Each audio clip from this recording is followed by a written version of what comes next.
안녕하십니까. 대한변호사협회 인증 부동산 건설 분야 전문 변호사 법무법인 기성의 대표 변호사 박보준입니다. 오늘은 방문판매법상 전화권유 판매의 청약 철회 합의 사례를 준비했습니다. 비밀 유지 조건으로 합의가 이루어진 현장 정보는 공개할 수 없지만 문자를 통해 분양 권유로 충동적으로 계약을 체결하신 분께서는 본 합의 사례를 통해 피해 회복에 도움이 되셨으면 좋겠습니다. 본 사건의 의뢰인께서는 25년 6월경 수도권 신도시에 위치한 아파트 자녀세대 계약 관련 문자를 받으셨습니다. 문자 내용에는 방문하는 사람들에게 상품권을 지급한다는 내용이 포함되어 있었고, 의뢰인께서는 사은품을 받기 위해 홍보관을 방문하셨다가 충동적으로 분양 계약을 체결하시게 되었습니다. 계약금으로 1천만 원을 납입하셨는데 계약 후 충동적으로 계약한 것이 크게 후회되셨다고 하였습니다. 이런 경우 방문 판매에 따라 청약 철회가 가능함에도 불구하고 피고 시행사는 계약서에 따른 내용을 명시하지 않았습니다. 방문판매법 제8조에 따르면 전화 권유 판매 방식으로 계약을 체결할 경우 청약 철회 기한, 행사 방법, 효과에 관한 설명하고 계약서에 기재해야 된다라고 나와 있습니다.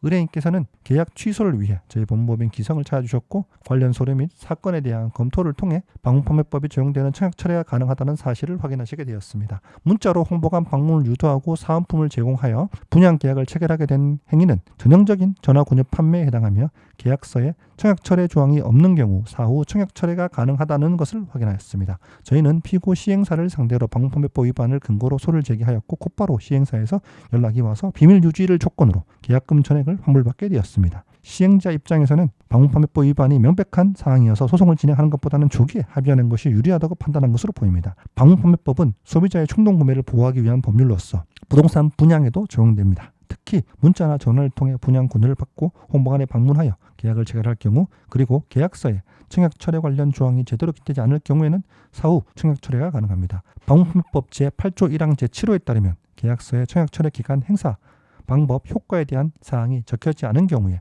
청약 철회를 할 수 있음을 안 날 또는 알 수 있는 날로부터 14일 이내에 청약 철회를 할 수 있다고 나와 있습니다. 또한 제2항으로서는 중도금을 납입했다거나 대출 계약을 체결할 경우에도 마찬가지에 적용된다고 명시하고 있습니다. 문자나 전화를 통해 분양 권유를 받고 홍보관에 방문하여 충동적으로 계약을 체결하시는 분들은 방문판매법에 따른 청약 철회 권리가 있음을 인지하시고 적극적으로 대응하시기 바랍니다. 다만 개인이 직접 청약 철회를 주장하는 것은 시행사의 구조를 복잡하고 법적 근거를 명확히 제시하기 어려운 사항이 현실입니다. 따라서 분양계약 체결 전 광고나 홍보 문자, 전화, 녹취 등의 증거자료가 있으신 분께서는 방문판매법 사건 경험이 많은 저희 법무법인 기성에 상담을 받아보시기 바랍니다. 비밀유지 조건으로 현장을 공개할 수는 없지만 이와 같은 케이스에 해당하시는 분들은 충분히 대응이 가능합니다. 법무법인 기성은 수년째 전국 각지의 부동산 건설 사건을 다루면서 누적된 다각적 경험을 토대로 각 사항에 맞는 대응 전략을 구비하고 있는데, 실제 매우 높은 승소율로 답하고 있습니다. 상담을 원하시는 분께서는 법무법인 기성 홈페이지나 카카오톡 대표 전화로 언제든지 연락 주시면 합리적인 금액으로 당연한 권리를 찾을 수 있도록 도와드리겠습니다. 승소를 위한 선택, 법무법인 기성의 대표 변호사 박보준이었습니다. 감사합니다.